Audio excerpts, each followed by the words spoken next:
मंदिरों में इलेक्ट्रिक घंटे इसलिए लगा दिए गए क्योंकि बढ़ती आबादी में शराब की दुकान में तो भीड़ बढ़ी, पर मंदिर में घंटा बजाने वाला भी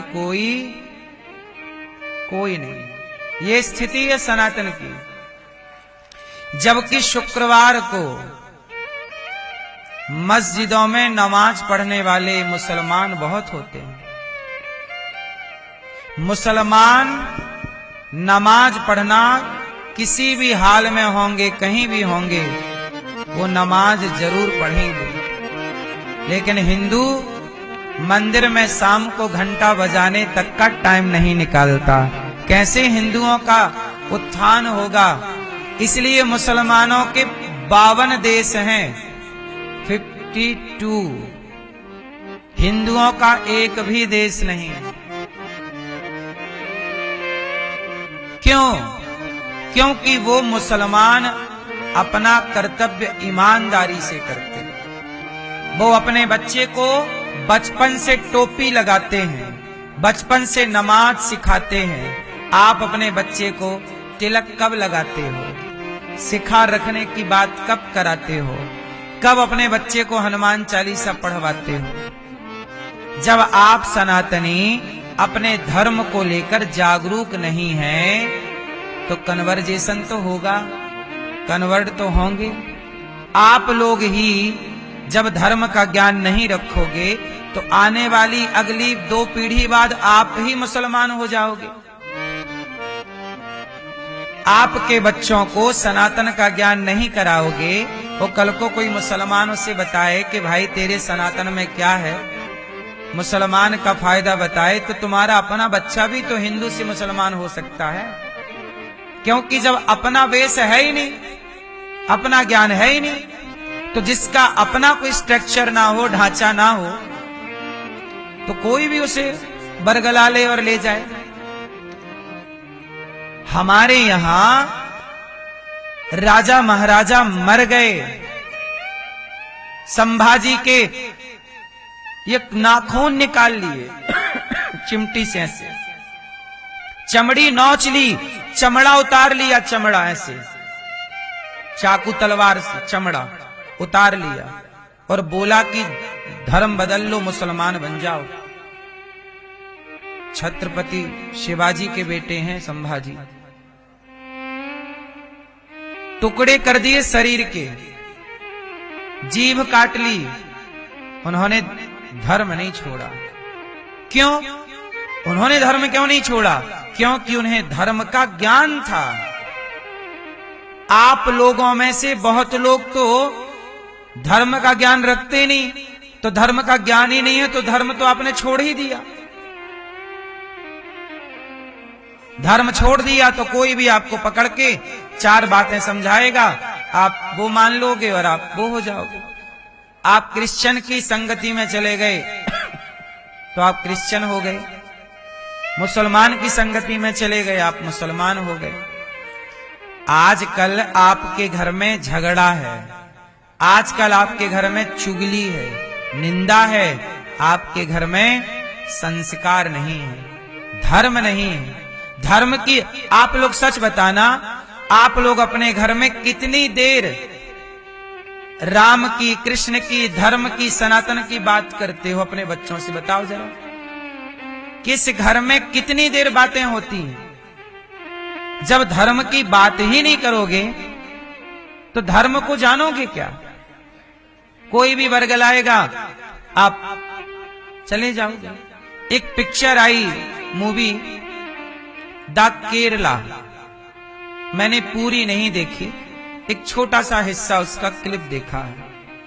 उसमें क्या था ये सच्ची घटना है। सुनना ध्यान से, एक लड़की थी और वो लड़की ब्राह्मण की लड़की थी।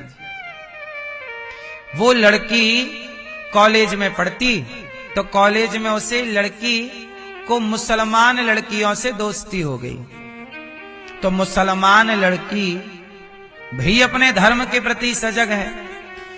उन मुसलमान लड़कियों ने उस हिंदू लड़की को अपने मुस्लिम धर्म के बारे में, मुस्लिम पंथ के बारे में, मजहब के बारे में समझाया।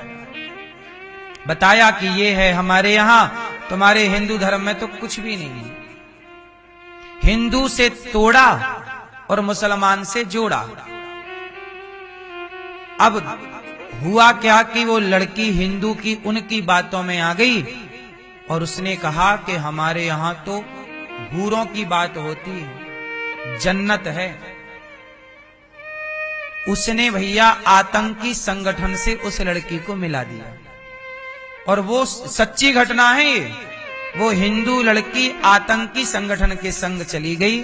वो आतंकवादी उसके साथ बलात्कार करते, उसकी राजी से फंसा लिया ना, बलात्कार करते बिंदास, और उसे चलाना सिखा दिया बंदूक, और जहर घोल दिया कि तुम्हारे दुश्मन हिंदू हैं, जहां भी हिंदू मिले बस आतंकवादी का तो एक ही काम है।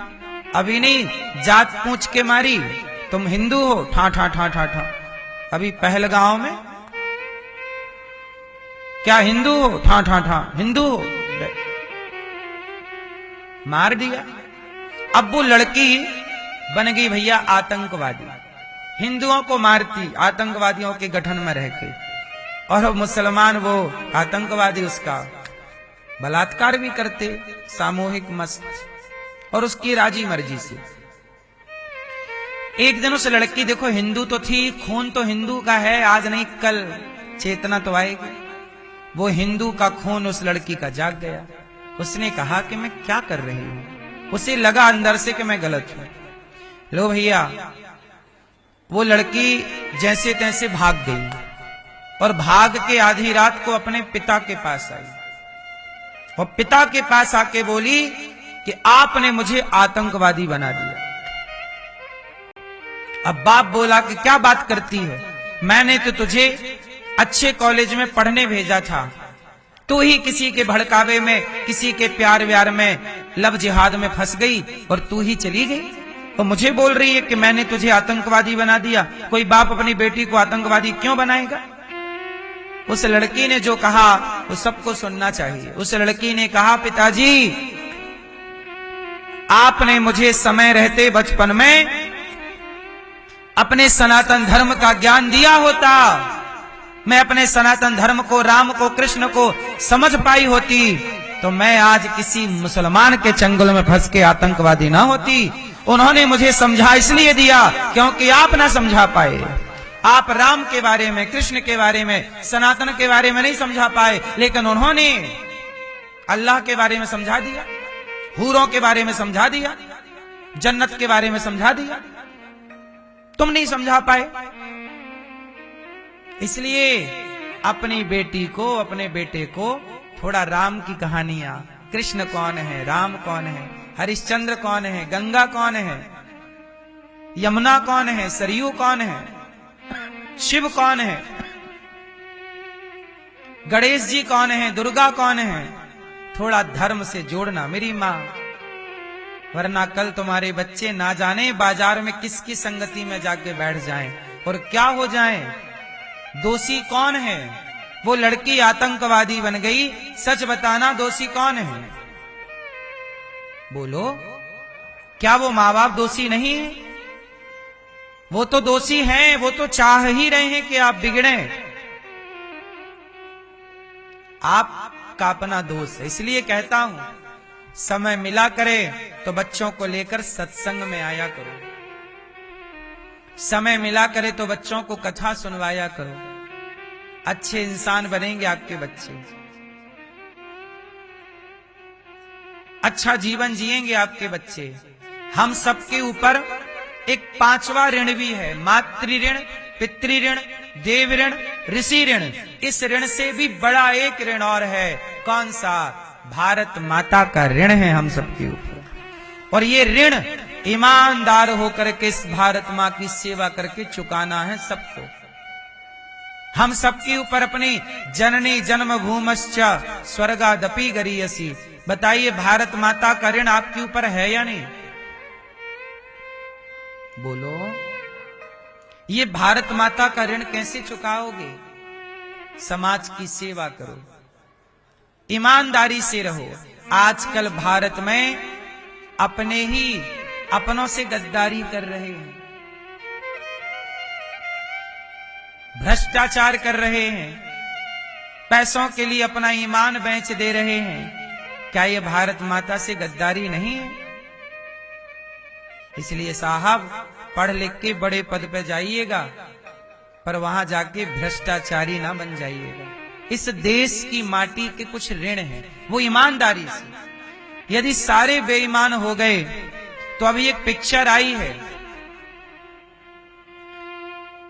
जब पाकिस्तान ने अटैक किया था 11 में अटैक हुआ था बंबई में, उस पर एक मूवी आई, अभी खुलासा हुआ कि पाकिस्तान की ओर से जब यहां आतंकवादी भेजे गए भारत, तो भारत की सरकार को पता था कि आतंकवादी आ रहे हैं, खुफिया जानकारी मिल गई, फिर भी भारत की वो उस समय की सरकार चुप रही और आतंक हमला होने दिया। कहने का तात्पर्य से ये मूवी की बात है, जो मूवी अभी आई है। कहने का अर्थ ये है कि बताइए, भारत में रहकर के, भारत के सरकारी पदों पर बैठ के, बड़े बड़े मंत्रालय में बैठ के कुछ मंत्री पाकिस्तान से मिले थे कि नहीं? ये मूवी के द्वारा खुलासा हुआ। अब बताइए, ये भारत मां की छाती पे खंजर देना है कि नहीं? अब सोचिए, जिनको आप लोगों ने भारत की रक्षा के लिए नेता बनाया है, वही नेता यदि पाकिस्तान से मिल जाए तो ये भारत मां से गद्दारी है या नहीं? हाँ या ना? दुश्मन से खतरा नहीं होता मेरी मां, अपने गद्दारों से खतरा ज्यादा होता है। दुश्मन से तो सीधी लड़ाई है, पर आप कैसे पहचानोगे कि अपने बीच का ये गद्दार है? पृथ्वीराज मोहम्मद गौरी से कभी नहीं हारे। पृथ्वीराज हारे हैं तो अपने घर के गद्दारों से, जयचंद से हारे हैं। इसलिए राम को वनवास भेजने वाले गैर नहीं थे, अपने घर के ही गद्दार थे। जिस अयोध्या का नमक मंथरा खाया करती थी, जिस अयोध्या की रोटी मंथरा खाया करती थी, जिस अयोध्या का पानी मंथरा पिया करती थी, उसी अयोध्या के प्रति जहर घोला के नहीं कैकेयी मां के मस्तिष्क में? बोलो, पूरा खेल किसका है? मंथरा का। मंथरा ने जहर भरा है कैकेयी मां के दिमाग में, और ये वही मंथरा है जो अयोध्या की रोटी खाती है, यहीं का खाती है और यहीं तोड़ने का। कहावत कहते ना सीधी, जिस पत्तल में खाते हैं उसी में छेद करते हैं। इसलिए जिस भारत मां में हो, उस भारत मां के लिए सदा ईमानदार रहना, ये भी संस्कार बच्चों को दीजिएगा।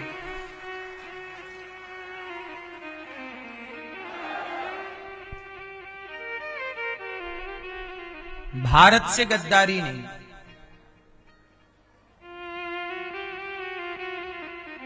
वतन से गद्दारी नहीं, माटी से गद्दारी नहीं। सही है? ईमानदार। इसलिए कहता हूं मेरी मां, 5-10 मिनट बच्चों को बिठाया करो, थोड़ा आप लोग ही मोटिवेट किया करो, समझाया करो। अब आजकल ना माँ बाप बच्चों को तनिक भी टाइम नहीं देते, दिन भर मोबाइल, दिन भर मोबाइल। जैसे तुम उंगली से सरका रहे हो ना रील, ऐसे तुम्हारे हाथों से तुम्हारे बच्चे भी सरक जाएंगे एक दिन। मत बोलना बाद में कि लो बच्चे हाथ से निकल गए।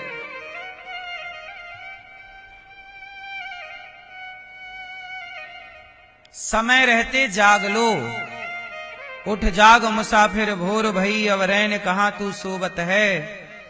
जो सोवत है वो खोवत है, जो जागत है वो पावत है।